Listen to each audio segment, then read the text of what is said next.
राज्यात सत्ता स्थापन होऊन दीर्घकाळ उलटल्यानंतरही विविध शासकीय महामंडळांवरील अध्यक्ष आणि संचालक पदांच्या नियुक्त्या रखडल्यामुळे सत्ताधारी पक्षांमधील पदाधिकाऱ्यांमध्ये व कार्यकर्त्यांमध्ये असंतोषाचं वातावरण तयार झालंय। सत्ताधारी पक्षांमध्ये वाटपावरून एकमत न झाल्याने या नियुक्त्या लांबणीवर पडल्याची चर्चा सध्या रंगू लागली आहे। पाहुयात या संदर्भातील एक स्पेशल रिपोर्ट।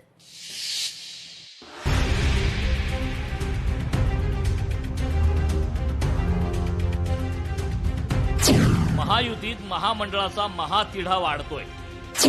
तिन्ही पक्षाच्या पदाधिकाऱ्यांना नियुक्तीची प्रतीक्षा। महायुतीच्या फॉर्म्युल्यात अडकले महामंडळाचे वाटप। सत्तेत थेट स्थान न मिळालेल्या पक्षाच्या ज्येष्ठ वरिष्ठ पदाधिकाऱ्यांना आणि नेत्यांना विविध महामंडळावर नियुक्ती देऊन त्यांचे समाधान करण्याची एक जुनी पद्धत सत्ताधारी पक्षांमध्ये वर्षानुवर्ष रुजली। मात्र महायुतीचे सरकार महाराष्ट्रात स्थापन होऊन 1.5 वर्ष उलटल्यानंतरही विविध शासकीय महामंडळावरील अध्यक्ष आणि संचालक पदांच्या नियुक्त्या रखडल्या। त्यामुळे सत्ताधारी पक्षांमधील पदाधिकाऱ्यांमध्ये आणि कार्यकर्त्यांमध्ये असंतोषाचं वातावरण तयार झालं।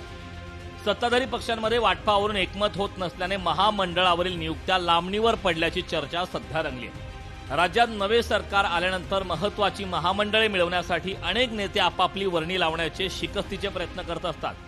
मात्र फडणवीस सरकारला सुमारे 1 वर्ष 7 महिने पूर्ण झाले तरी राज्यातील अनेक महामंडळे, विकास महामंडळे आणि वैधानिक संस्थांवरील अध्यक्ष, उपाध्यक्ष, सदस्य, संचालकांच्या नियुक्त्या रखडलेल्याच आहेत। महायुतीत 49% महामंडळे भाजपला, 28% शिंदे सेनेला आणि 23% अजित पवार यांच्या राष्ट्रवादीला देण्याचा फॉर्म्युला ठरल्याची चर्चा आहे।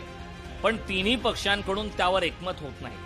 अजित पवार राष्ट्रवादीने 23 ऐवजी 27% महामंडळाची मागणी केली असल्याने हा तिढा जागा वाटपाच्या समन्वय समितीपुढेही अनिर्णित राहिलाय। महामंडळावरील नियुक्त्यांबाबत भाजपची यादी तयार नाही। याचे कारण त्यावर पक्षाच्या नेत्यांमध्ये अद्याप ठरलेले नाही।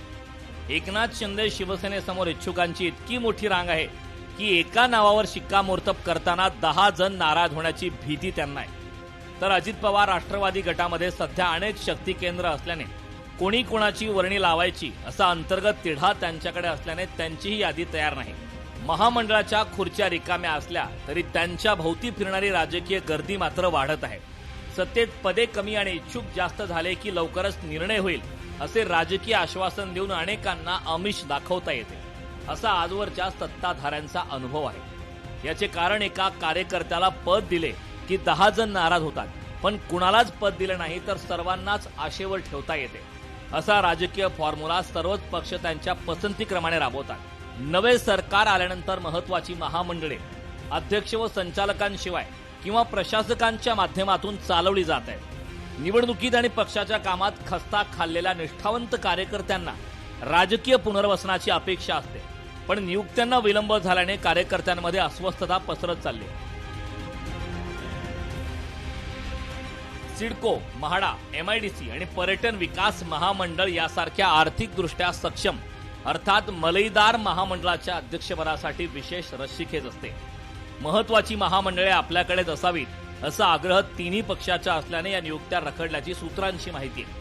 मुख्यमंत्री आणि उपमुख्यमंत्र्यांच्या उपस्थितीत पार पडलेल्या कोर कमिटीच्या बैठकांमध्ये महामंडळाचे वाटप आणि त्यावरील नावांची प्राथमिक छाननी पूर्ण झाल्याचे पक्षाचे नेते सांगतात। नियुक्त्या करताना उत्तर महाराष्ट्र, पश्चिम महाराष्ट्र, मराठवाडा, विदर्भ आणि कोकण अशा सर्व भागांना व विविध समाजांना योग्य प्रतिनिधित्व देण्याचा प्रयत्न करणे आवश्यक असल्याने त्यावर एकमत होण्यास उशीर झाल्याचं सत्ताधाऱ्यांचं म्हणणं आहे। सत्तेतील सर्वात कठीण निर्णय विरोधकांच्या विरोधात नसतो, तो स्वतःच्या कार्यकर्त्यांमध्ये समाधान वाटण्याचा असतो असे नेहमीच बोलले जाते। सत्ता मिळवणे सोपे, पण सत्तेतील अपेक्षांचे व्यवस्थापन करणे अधिक कठीण असते। राजकारणात काही खुर्च्या भरल्या जात नाहीत कारण त्या रिकाम्या ठेवण्यातच अनेकांचे राजकारण भरलेले असते। आशा जिवंत ठेवणे हेही सत्तेचे एक प्रभावी राजकीय साधन अलीकडे ठरले। नियुक्तीपेक्षा प्रतीक्षाच जास्त काळ नेत्यांना पक्षाच्या एकनिष्ठेशी टिकून ठेवते। महामंडळाच्या नियुक्त्यांबाबत महायुतीत सध्या तेच घडत असल्याची चर्चा आहे। ब्युरो रिपोर्ट, लोकशाही मराठी, मुंबई।